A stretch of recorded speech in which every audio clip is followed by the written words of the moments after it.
Now let's implement our login endpoint, and I will create another invocable controller called login. So I will say PHP artisan make controller, and I will say in authentication again slash login controller here.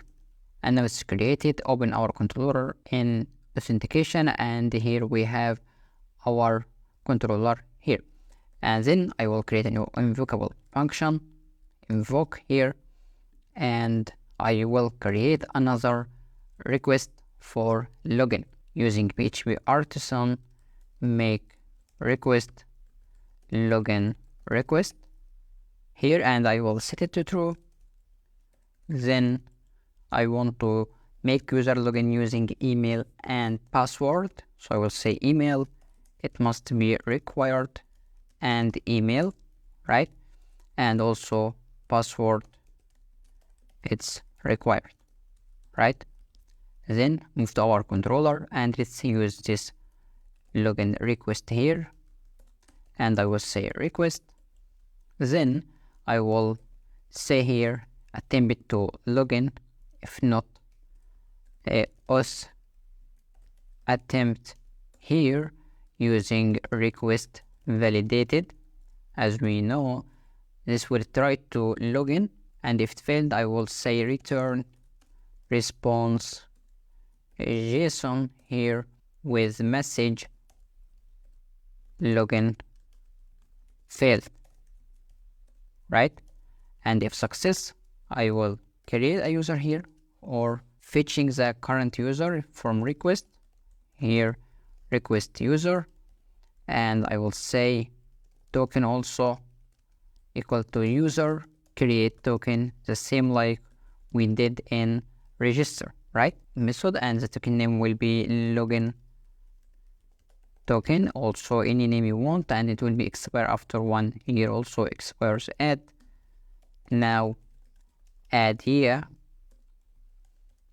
then we will return the authentication resource, return authentication resource,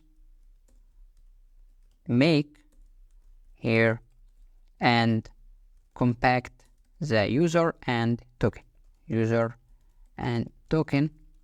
Let's add this controller to our roots api.php under roots here, and I will say here it must be post login slash login controller, and don't forget our controller has been called here. And let's implement our endpoint in postman. I will duplicate it here, I will call it, rename it to login and slash login, as we can see here, and I will login using email and password fields. Now let's try it. Logged in successfully because we have this user here, we have user object and token, right? But if you notice here, it returns the token object, so I will return the plain text token only. I will say here plain text token and retry again.